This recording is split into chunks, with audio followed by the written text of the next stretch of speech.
Hey guys, welcome to another Raid Shadow Legends video, and we're going to go through the top 10 arena champions today. I'm going to do them in what I think the order is. This is well open to interpretation.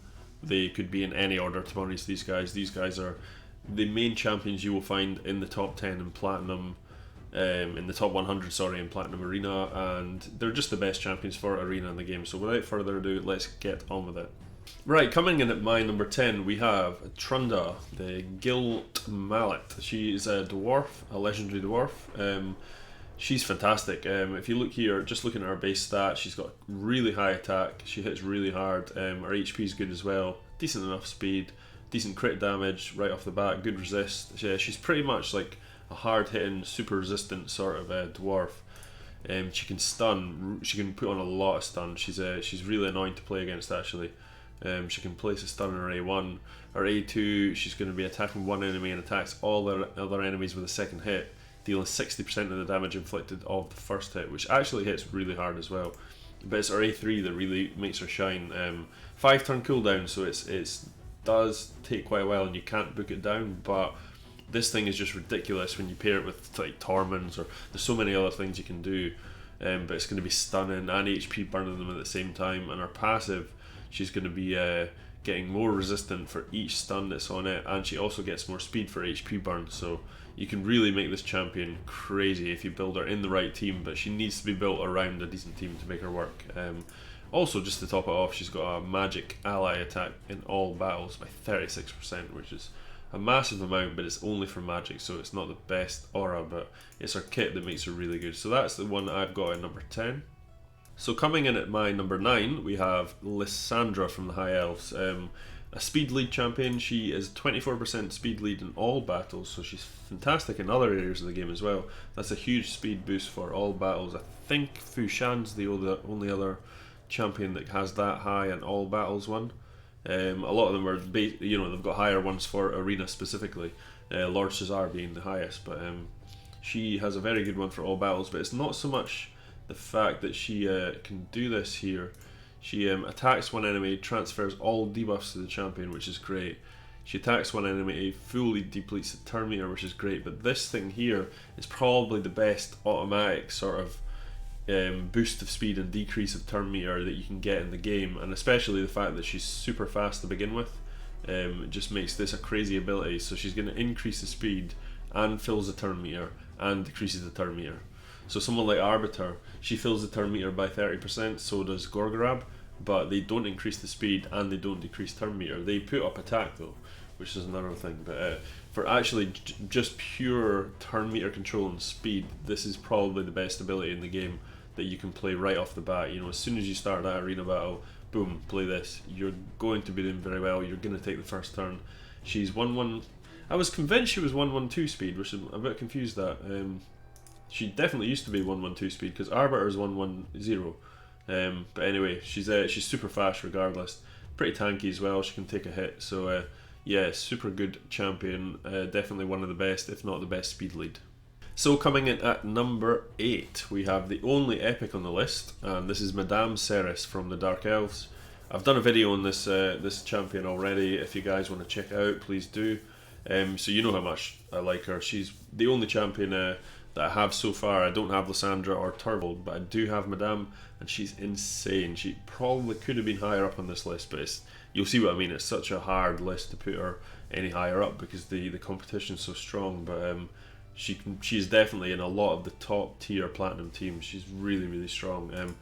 Mainly from her Midnight Ritual. The Midnight Ritual is insane. Removes all the buffs and puts the large decrease attack and decrease defense on enemies for 3 turns.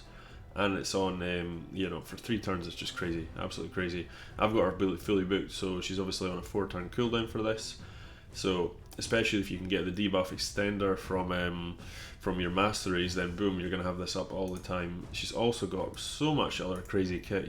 She can put on fear so much. Through her passive and through this ability here, she places true fear, and when you steal a buff off someone, and this is an AoE attack that steals buffs off the target, and if it does steal the buffs, you also get a block debuffs on all your champions, which is massively overpowered, to be honest. It's a crazy ability, especially for an epic. Even our A1 is really, really good. You know, it's a decrease in turn meter. When you've got your enemy Evil Eye on, you're going to be putting fears down. It's really, really good, really, really strong. And like I said before, her passive's just a little bonus. She's constantly getting shield, so she can survive really well. I've actually done videos where I've just been kind of using her to run through things like faction wars and campaign when she's just on her own, because the shield will just keep her ticking over and over and over, and I build her with really high HP, which helps. But yeah, fantastic champion, good base stats for an epic, 100 speed, good defense, good HP, so if you pull her, she's definitely the easiest to book on this list because she's an epic, and definitely the best epic in the game for Arena. So coming in at number 7, we have the first Void on the list. Madame Ceres was a Void, but first Void Legendary. So it's the Hegemon, the most annoying champion in the game for Arena because of this horrible passive right here. It always goes first every single round. If multiple Hegemons are in the same battle, one with a high speed moves first. This is a really annoying skill because it's A2 decreases. It's an AoE which decreases attack and puts on a block cooldown skills debuff. So it doesn't get booked up to any more than 50%, but you can obviously boost that up with your mastery up another 5%. But it's a really, really annoying skill. This, you know, right off the bat, he's guaranteed to go first. And if you build him with enough speed, you might be battling someone else with a Hegemon, but that's the only chance you've got of losing that first turn. And straight away you could potentially end up blocking all the cooldown skills of your opposing team, which basically just null and voids a fight and you've lost already. So yeah, that's really strong. He's got an 8-1, it's okay, it's not fantastic, but this is it. You know, you don't need any more out of a champion than these two. That's setting the game up for your other champions to just destroy. And actually his critical rate in all battles is very, very good. Critical rate, if you're not having to put 20% critical rate on 4 of your champions, that's 80% critical rate that you've saved, which you can pump into more stuff like critical damage. So that's effectively chucking another 80% critical damage on your team, which is insane. So well, not 80%, depending on what role you get, but you know what I mean, it frees up a lot more room to do other stuff like put more speed on, put more critical damage on. So really, really strong champion, decent HP, he's pretty tanky and stuff. Yeah, fantastic, and he can hit pretty hard as well actually. So, and coming in at number 6, we have another Void Legendary. We have the Warlord here. I do not have this guy. I really want him. Out of all the champions in this list, apart from maybe the top one, this is the guy I want the most because he's got such a cool kit. He's fantastic in other areas of the game as well, clan boss especially, but he's got a resist in all battles, which isn't the best. Razen's got a much better one, but let's go through his main kit. So, increases the duration of debuffs on a target by 1 turn. This is a clan boss killer, so fantastic job. But we're in Arena just now, so let's just concentrate on Arena. This can be good as well in Arena, don't get me wrong. It is an A1, so it hits automatically. You've got places a shield buff equal to 30% of this champion's max HP, which is huge because he is an HP based champion.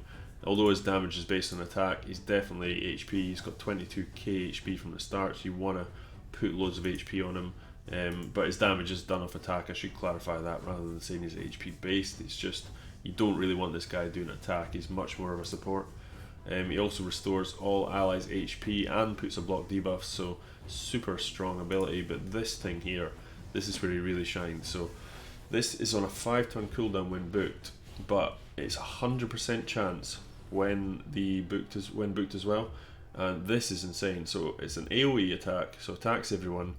70% chance, like I said, 100% when booked, to put each target skills on cooldown.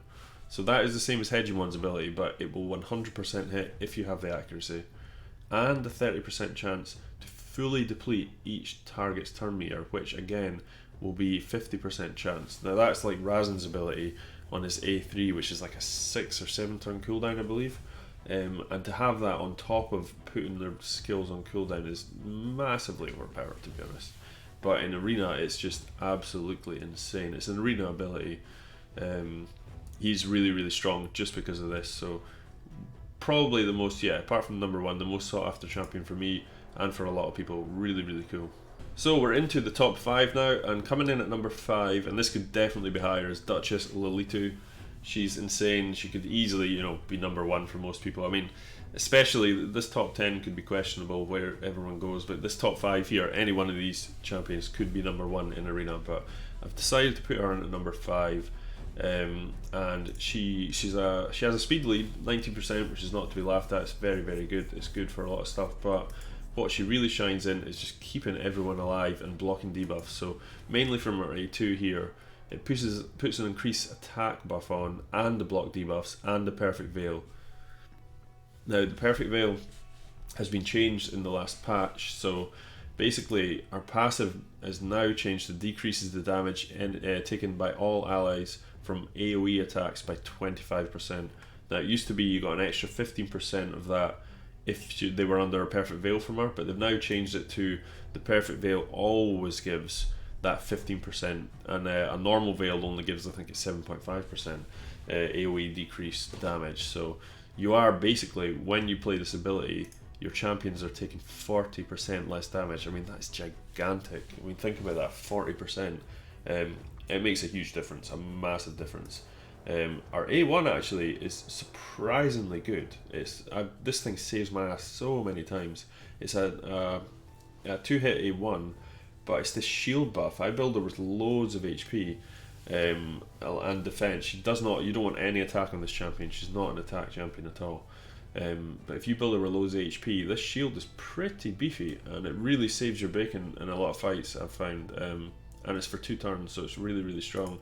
And just to top it off, she's got a revive, so she revives all allies with, it's one of the biggest revives in the games, with 70% HP on a 4-turn cooldown, and also puts continuous heal buffs and a veil on, so they're going to be taking less damage, they're going to be healing, and they've got mass HP when they're healed up. So the only problem about this one is, you know, someone like a Gorgorab can play his revive just like that and just heal people, whereas you have to wait for someone to die for this to trigger. But you know, it's Arena, someone's going to get sniped. So she's a super strong Arena champion, good base speed, good base defense, good HP, just very, very strong, hard to kill.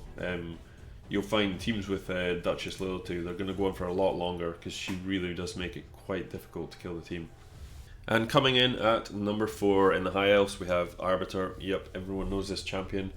The most used champion in Arena, mainly because you get her from the missions. So she's the final stage of the 4th stage of the mission. So it takes a lot of work to get her. You have to be pretty end game to actually get her, but once you have her, you're going to use her for Arena because of this. So she gives a 30% increase ally speed in the Arena. So speed is king in the Arena. You want to go first. Hegemon's always going to go first, but realistically, if you don't have a Hegemon or you're not using him, which not everyone does, he's not the most used champion in Arena. It's very highly used. She is the other option for doing this. The only other champion that trumps her is Lord Shazar, who does 32%, but you're changing your team around when you use him. You kind of have to base a team. Yeah, I mean, he's just not as good, really, so she is much better. Her base stats are fantastic. She's got huge high HP, really good defense, decent attack, great speed. Like I said, I thought Lissandra was 112, but she's 110, the same as Lissandra apparently, so I thought that was different.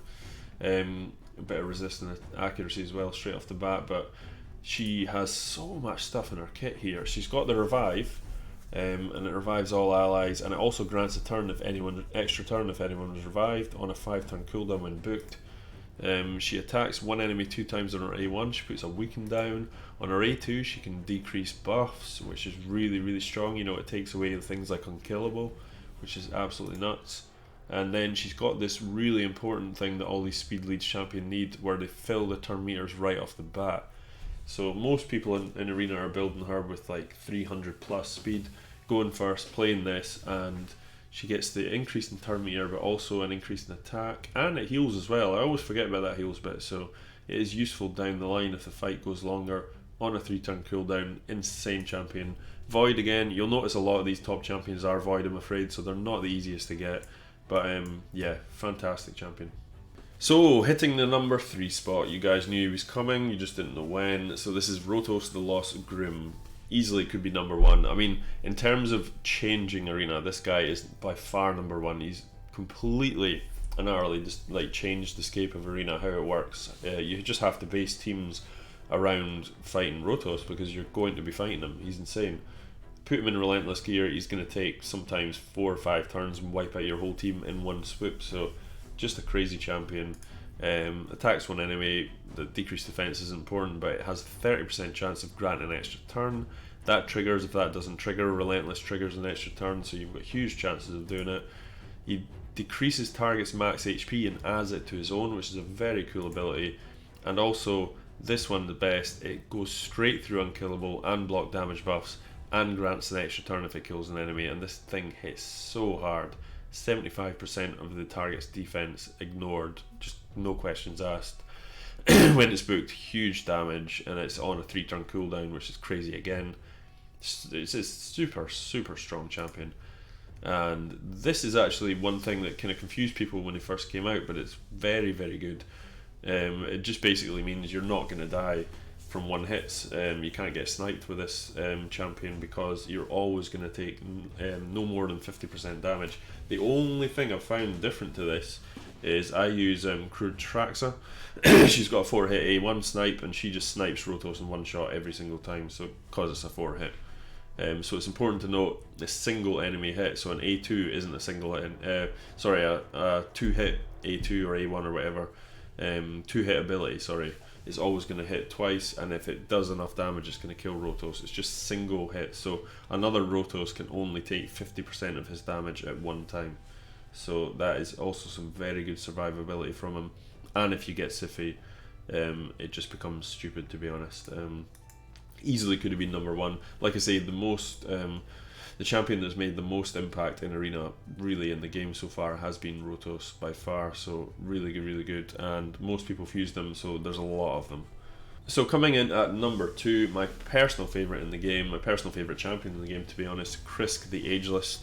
Out of the top 6, I've been very lucky. I actually have all of the top 6 bar 1 of these champions. In fact, out of this top 10, there's only 3 that I don't have. And Krisk is my favourite by far. He is insanely good everywhere in the game. He's like the best all-round champion in the game for me. Like maybe the number 1 on this list as well. You've probably guessed who it is already, but they probably are as well. But no, Krisk for me, he excels everywhere, and in Arena he is stupid. He's so good. So his kit, he's got absolutely everything. He's got the AoE hit A1, and this guy hits so hard. You know, he's not like other champions with AoEs on their A1. He hits super hard, and he can also decrease speed, which is very good. His A2 attacks all enemies again, so it's another AoE, places a 50% ally protection buff, very strong. 2 15% continuous heal buffs on him, so he heals himself, so even in stuff like Clan Boss he doesn't need lifesteal gear or anything, but this isn't Clan Boss, it's Arena we're talking about. And then this ability here is probably the strongest for Arena. You've got Provoke, which basically controls the other team, and it puts increased defense on him, but a 30% increased speed on all allies except this champion. So you're increasing your team's speed, you're provoking their team, you're increasing his defense, which makes his damage huge. And then back to the A2, which hits super hard. So you play that, and then you play this, and you're increasing all the buffs as well. I forgot to say that. The increasing the buffs on all your allies is probably the strongest ability he has. That's going to increase things like counter attack, it's going to increase perfect veil, all these crazy things. Yeah, just insane kit. And then just to top it all off, we've got this passive. So at the start of each round he puts a shield on all allies, right? So you've basically gained like the shield set. I mean, it's not as powerful as that obviously, but it's 50% of this champion's max HP. That is huge, you know, it's a massive ability to get for free, but it doesn't even stop there. He's always, and this isn't just at the start of each round, this is through the whole game, right? Has a 75% chance, 100 when booked, of placing the big decreased defense and attack on anyone that attacks him. And he's got a Provoke. So this is really what makes him pretty stupid, you know. Yeah, he just does so much. He's debuffing everyone, he's buffing all your guys, he's moving all your buffs up by 1 as well. He's provoking, he's increases his own defense, he heals himself. He doesn't have good speed.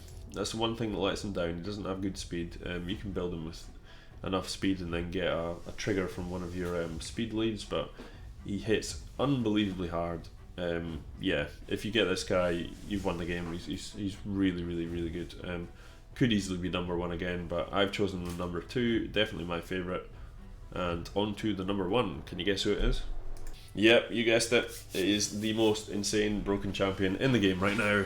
Best champion in the game. Like, I like Chris the best, but she is the best, definitely. She's got the best kit, so you've seen her before, you know how crazy she is. If you haven't, I'm going to briefly explain why she's so good. So, incredible base speed, 114, tanky as anything, huge HP, big defense. She can take a lot of damage, but it's her kit. Her kit is stupid. So her A1 puts people to sleep.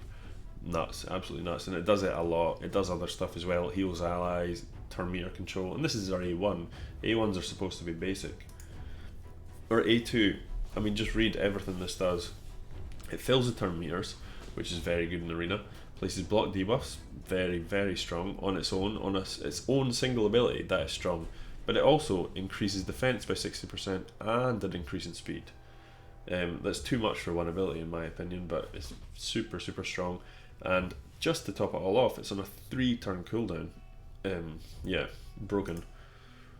Love Beyond Death level 1, 4-turn cooldown, revives a single ally with half health, well just over 55% HP, but full turn meter. That is crazy.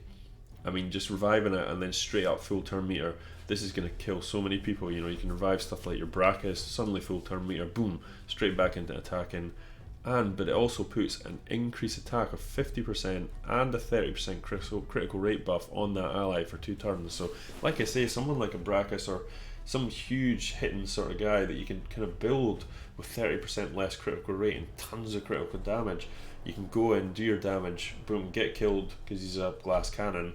Then she comes around, brings him back up, and sends him straight back in with this massive buff of critical rate and attack, and they're just going to kill everything.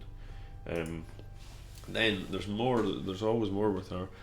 She heals each ally by 50% of their max HP at the start of each turn, and a 40% chance of removing freeze, fear debuffs, which are some of the strongest ones in arena, because you've got Tormund, you've got Madame Ceres, things like that. Removes all debuffs from Rotos to the Lost Groom at the start of their turn if they are on the same team. Yeah, so basically, I mean, this is for reviving Rotos, because he's that kind of champion, you know, and he's just going to remove all the debuffs, well, she's just going to remove all the debuffs from him every turn anyway. So if you can get the 2 of them on the same team, it's crazy. You know, you see loads and loads of the top platinum teams running the 2 of these together. And then just to top it all off, she's got increased resist in all battles by 80, so you could easily run her as lead and run like a super, super heavy resist build, because that is a very good way to go. If you're not taking debuffs, chances are you're going to win. Crazy champion, not just in arena, I must say. She's the best champion in the game pretty much everywhere. Very hard to get. Void legendary again. A lot of these top champions are void, but you know, it's for a reason. They're hard to get because they are the best. So anyway guys, I hope you really enjoyed the video. I hope it shed some light on the top tier arena, because I do try and spend a lot of time analysing it and looking over it, because a lot of people don't, mainly because you don't get good rewards for it and it's kind of broken at the moment. But I'm hoping Player AMC that, you know, the competitive nature of a game really can kind of bring it into its own and bring the PvP aspect up a little bit. Maybe have some different levels of arena, different areas and different things to do. So anyway, take it easy guys, hope you have a great day.